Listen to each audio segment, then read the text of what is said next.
याद रखें, म्यांमार अगर गए होंगे तो जानते होंगे, उसका नाम है महामुनि टेम्पल। और उस महामुनि मंदिर में सुबह 3 बजे से ही इतनी भीड़ लगती है, बहुत बड़ा है। सुबह 3 बजे से ही आपके लिए यह अंधविश्वास हो जाएगा। जब आप देखेंगे तो आपको लगेगा कि ये तो बड़े अंधविश्वासी हैं, क्योंकि सुबह 3 बजे से उठ करके भगवान को पानी पिलाएंगे, ब्रश कराएंगे, मंजन कराएंगे, नहलाएंगे, धुलाएंगे, तैल मर्दन करेंगे और फिर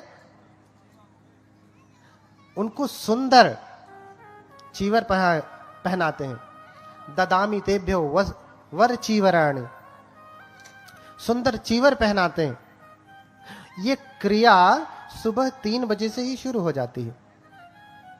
3 बजे से ही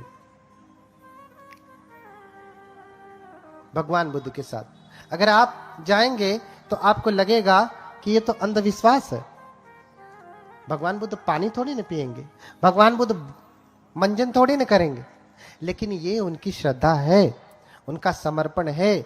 भगवान के प्रति कृतज्ञता कैसे व्यक्त करें, ऐसे ही करते हैं। अब बुद्ध तो शरीर है नहीं, तो कैसे करें?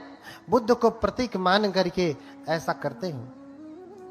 इसलिए मुनि, ऋषि, ये सारे शब्द जो है किसके हैं? त्रिपिटक में इसका वर्णन है पूरा, इसके प्रमाण भी है।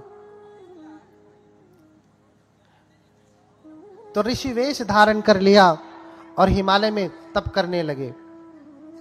और तप करते करते चूंकि समस्त विद्याओं में पारंगत थे सुमेध, इसलिए एक ही सप्ताह में 5 अभिज्ञाएं और 8 समापत्ति को प्राप्त कर लिए। 5 अभिज्ञाएं और 8 समापत्ति बहुत बड़ी चीज है। 5 अभिज्ञाओं में बोलिए भगवान बुद्ध की। गर्मी लग रही ना? ध्यान से सुनेंगे तो गर्मी नहीं लगेगी, बोलने में ज्यादा गर्मी होती है।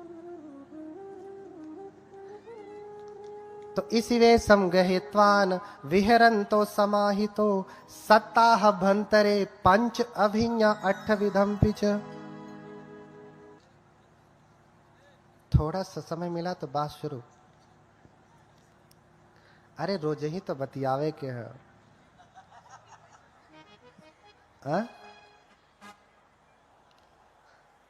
थोड़ा सुन लीजिए, बात तो करना ही है। पहली बार मिली हो तो बतिया लीजिए। पहली बार तो नहीं मिले ना एक दूसरे से।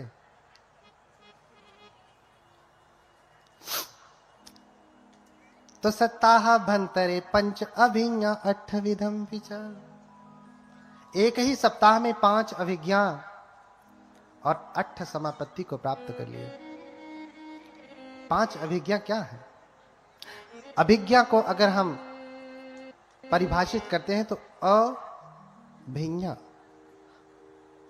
विशेष प्रकार का ज्ञान, जिसे आप सुपर नेचुरल पावर कहें, रिद्धि बल कहें। क्या हुआ? दिव्य शोत धातु, अर्थात उनको दिव्य कान प्राप्त हुए। दिव्य कान का मतलब अलग से नहीं आके जुड़ गया, यहीं बैठे हुए दूरे सद्दंग सुना, दूर के शब्दों को सुन सकते हैं। यहीं बैठे हुए जिधर देखना चाहे उधर देख सकते हैं। जैसे आप चैनल बदले, अमेरिका में क्या चल रहा है, या बटन दबाया और वो चैनल चलने लगा। यहीं बैठे दूसरों को अपने शब्द सुना सकते हैं। और आकाशे ना बलंक गच्छति, आकाश में पलंक धारण करके ऐसे ही पालथी मारे पक्षियों की भांति उड़ता है। पक्षियों की भांति उड़ता है। और पर चित्तानुविजानना, दूसरे के हृदय में क्या चल रहा है वो व्यक्ति जान जाता है। बुद्ध भी दूसरे के हृदय की बात को पढ़ लेते थे। आगे कथा बताऊंगा कि सुदत्त के हृदय में क्या चल रहा था, भगवान बुद्ध देख लिए। सुदत्त ने कहा कि अगर भगवान मुझे मेरे कुल गोत्र के नाम से पुकारेंगे तभी मैं जानूंगा कि असली भगवान है। और जैसे ही सुदत्त आ रहा है सामने आया। भगवान ने कहा, ए ही सुदत्त, आओ सुदत्त। अनाथ पिंडिक का पहला नाम क्या है? सुदत्त। उसका कुल का नाम क्या है? सुदत्त। और इतना ही सुनते ही भगवान के चरणों में गिर पड़ा कि अरे भगवान तो मुझे जान गए, मेरे असली नाम को जान गए, कुल के नाम को जान गए। तो हृदय के भीतर क्या चल रहा है भगवान जान जाते हैं। हाँ, मैं आगे बताऊंगा कि जब हम जय मंगल अट्ठ गाथा करते हैं, नंदोपनंद भुजगं विविधंग महिंदिंग, है ना, नंद और उपनंद नाम के विबुधंग महिधिंग, विविध प्रकार के महिधि, महिधि माने इद्धि माने सुपर नेचुरल पावर, महाइद्धि माने ग्रेट सुपर नेचुरल पावर। समझ रहे ना? हम जय मंगल अट्ठ गाथा में बार बार यही कहते हो ना, जितने भी बौद्ध बैठे होंगे सबके यहाँ शादी विवाह में चलता है। अभी मैं उसकी व्याख्या करूंगा, उसका अर्थ बताऊंगा, तो कहेंगे ये तो बनते जी कहीं किसी और धर्म का बता रहे, किसी और धर्म का नहीं। हमने अपना धर्म ओरिजिनल जाना नहीं, वास्तविक जाना नहीं, इसी का कॉपी करके लोगों ने अपना व्यापार बढ़ा लिया। बुद्ध के पास सब कुछ है ना? तो बुद्ध जो है हृदय के भीतर की भी बात जान जाते। तो इस प्रकार से 5 अभिज्ञाएं ऋषि ने 5 ही 1 सप्ताह के भीतर प्राप्त कर लिया, और 8 समापत्ति, 8 ध्यान प्राप्त कर लिया।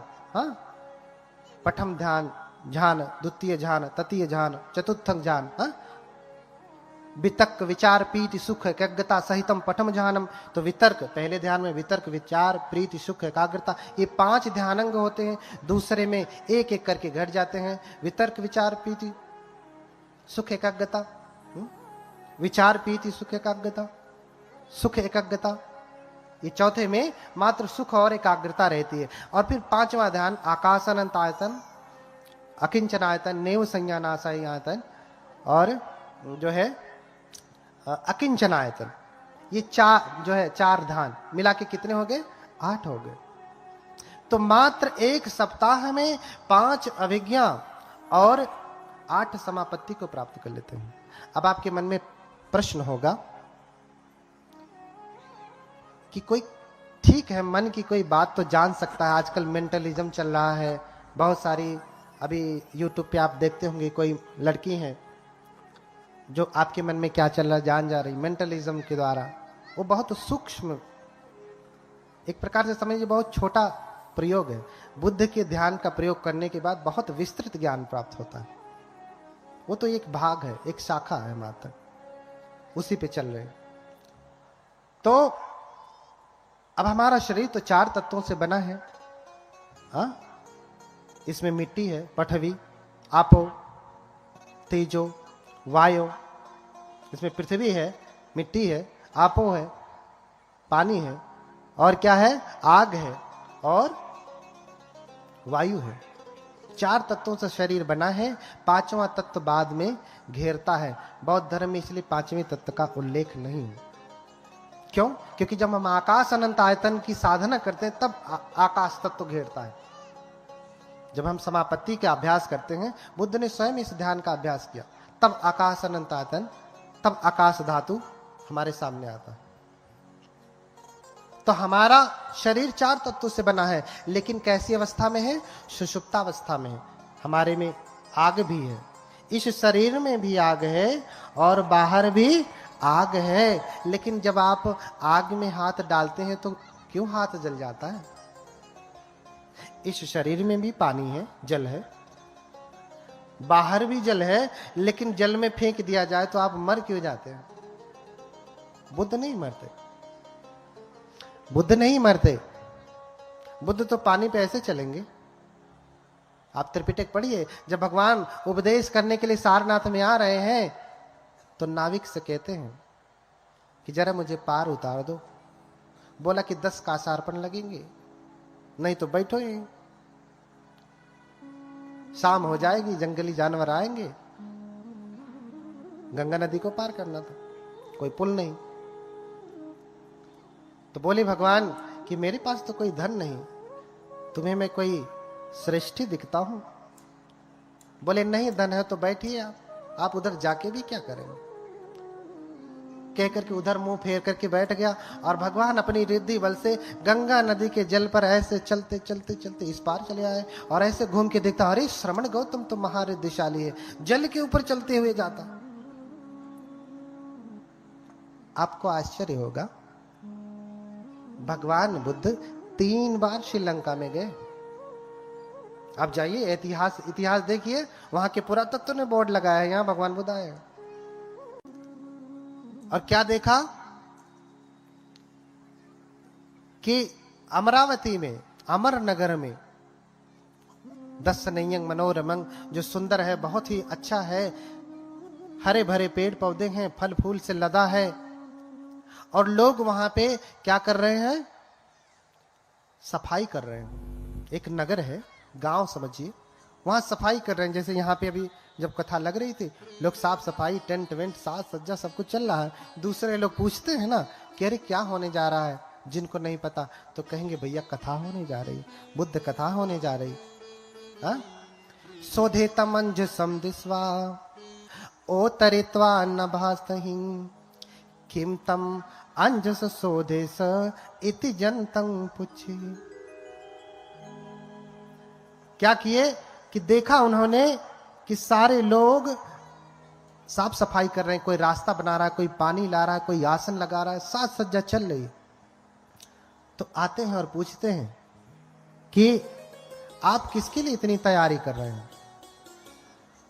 किसके लिए इतनी तैयारी कर रहे हैं? क्या कोई आवाह विवाह है या राजा महाराजा आ रहे हैं? इतनी तैयारियां तो राजा महाराजा के आने पे ही होती है, आप इतनी तैयारी क्यों कर रहे हैं? तो उस अमर नगर के लोग कहते हैं कि अरे आप तो परम तपस्वी हैं, आपको नहीं पता, आप तो सब कुछ देख सकते हैं, आपने देखा नहीं। सुमेध त्वं न जानासि दीपंकर तथागतो। क्या करें? अरे सुमेध तुम नहीं जानते कि दीपंकर तथागत अपने शिष्यों के साथ यहां आ रहे हैं। सुमेध त्वं न जानासि दीपंकर तथागतो संबोधिमुत्तमं पत्वा धम्मचक्रम अनुत्तरम भिक्षु सतसहसे ही चतु ही विमले ही तंग निमंतयिम दानेन मया लोके नायकम। अरे सुमेध, तुम नहीं जानते कि आज इस नगर में दीपंकर बुद्ध आ रहे हैं। दीपंकर, यही मऊ जिले में एक बुद्ध विहार है। हा? उस बुद्ध विहार के प्रबंधक पहले के जो रहे, उनका नाम क्या है? दीपंकर। पाली में दीपंकर कहते हैं। ये किसका नाम है? एक बुद्ध का। और एक बुद्ध से दूसरे बुद्धों का आयु बहुत ही लंबा है। उनके जन्म लेने का आयु बहुत लंबा है। जैसे 2500 वर्ष से अधिक हो गए गौतम बुद्ध को जन्म लिए, उनसे पहले 27 बुद्ध हो चुके हैं। ये जिनकी तस्वीर लगी है 28वें बुद्ध है। अगर हम सभी बुद्धों की गणना करें कि बुद्धों की जो संतति चल रही है, तो पहले बुद्ध के काल का पता लगा पाना असंभव है। असंभव। लोग कहते हैं कि हमारे भगवान 5 लाख वर्ष पहले हुए, 10 लाख। बुद्ध तो लाखों में, करोड़ों में, अरबों खरबों में गिने ही नहीं जा सकते, कल्पों में। एक बुद्ध की बात कर रहा हूं। 2800 की गणना कर लीजिए तो ये पूरी धरती बुद्धों की है, परंपरागत तरीके से। और आजकल तो इतिहासकार सब कुछ ढूंढ के निकाल रहे हैं कि मिस्र और मेसोपोटामिया की सभ्यता में भी भगवान बुद्ध का प्रतिबिंब है। भगवान बुद्ध का प्रतिबिंब है। बुद्धों की वंशावली इतनी लंबी है कि स्वयं केटु निघंटु शास्त्र आप पढ़ेंगे, जो हिंदू ग्रंथ है, उसमें भी बुद्धों का वर्णन है। इसका मतलब कि बुद्ध पहले हैं। बुद्धों के 32 महापुरुष लक्षण। असीता, जो 32 संलक्षण उपेता, असीता नुव्यंजनाधारा। बुद्ध क्या है? 32 महापुरुष लक्षण और 80 अनुव्यंजनों से युक्त हैं। उपेता बुद्ध धम्मे ही 18 सहिनायका 32 संलक्षण उपेता असीतानु व्यंजना धरा। बोलिए भगवान बुद्ध की। अगर हम बुद्ध धर्म की बात कर रहे हैं, उपेता बुद्ध धम्म में ही। अगर हम बौद्ध धर्म की बात कर रहे हैं तो 28 बुद्ध हुए हैं, जिसमें 18 नायक हुए, और जितने भी बुद्ध हुए हैं वो 32 महापुरुष लक्षण और 80 अनुव्यंजनों से युक्त हैं। अर्थात ये महापुरुष लक्षण जिस किसी के भीतर होते हैं, जिस किसी के शरीर में होते हैं, वो बहुत ही सुंदर होता है, बहुत सुंदर। उसके जैसा कोई सुंदर धरती पे होता नहीं। आप देख रहे हैं ना भगवान बुद्ध का कान, यही प्रत्यक्ष देखिए। कभी आपने किसी बुद्ध की मूर्ति या फोटो देखा है जिसमें उनका कान हम लोगों जैसा छोटा है? देखा? वो भी एक भगवान बुद्ध का लक्षण है, महापुरुष लक्षण। भगवान बुद्ध अजानुबाहु हैं। उनकी भुजाएं कहां तक है?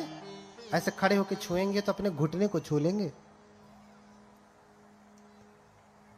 खड़े होकर छुएंगे तो घुटने पे छू लेंगे। भगवान बुद्ध जब अपनी जिह्वा निकालते हैं तो मस्तक को भी छू सकते हैं। ये 32 महापुरुष लक्षण है। अब आप कहेंगे इतनी बड़ी लंबी तो आदमी रह ही नहीं जाएगा, जानवर हो जाए। अरे भैया यूट्यूब पे देखो, बहुत सारे आज भी ऐसे लोग हैं जिनकी जिह्वा काफी लंबी है, इतनी लंबी नहीं लेकिन फिर भी बहुत लंबी है। तो आज से 2500 वर्ष पहले की बात। 32 संलक्षण उपेता असीता अनुव्यंजना धरा। 32 महापुरुष लक्षण और 80 अनुव्यंजन है।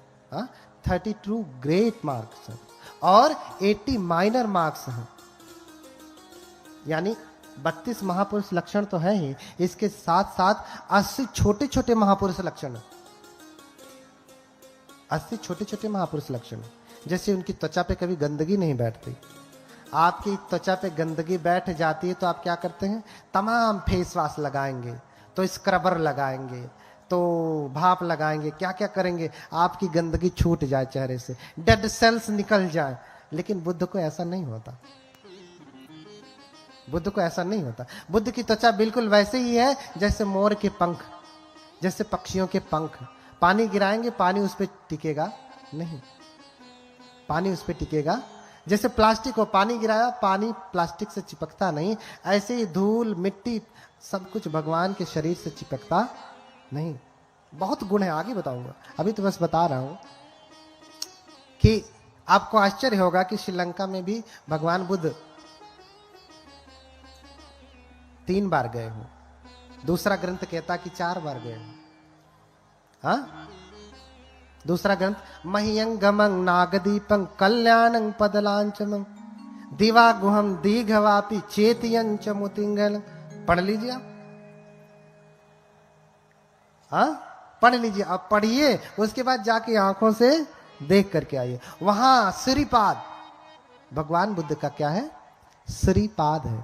श्री श्री अभी किसी के सामने लिख दिया जाए श्री फलाने, श्री अनिल चंद्रा, डॉक्टर श्री रामविलास भारती, तो अरे ये क्या लगा दे, श्री क्या होता? अरे हम आशीर्वाद भी देते तो कहते पाली में कहेंगे तो सिरी कहेंगे, स पे छोटी की मात्रा, र पे छोटी की मात्रा, सिरी। अब उसे हिंदी में करेंगे तो क्या होगा? श्री होगा। संस्कृत में भी श्री होगा। श्री एक सम्मान का सूचक है, संपत्ति का सूचक है, वैभव का सूचक है। अब आप यहीं जाएंगे महाबोधि, सारनाथ में ही जाइए, चाहे बोध गया में जाइए, लिखा रहेगा बोर्ड, क्या लिखा रहता है? श्री महाबोधि। क्या लिखा रहता है? आप देखते भी होंगे, क्या लिखा रहता है? श्री महाबोधि, श्री बोधि धूमराज, श्री बोधि सत्युत्पत्ति कथा। ये पूरा ग्रंथ भी रचा है। अरे ये सब 6वें संगायन में है, उसके अंतर्गत है। तो 3 बार गए। एक ऊंचा पहाड़ है, 5 किलोमीटर ऊंचा, आप गूगल से ही देख लीजिएगा। आजकल तो सब कुछ यहीं बैठे बैठे देख सकते हैं, यूट्यूब से देख लीजिए।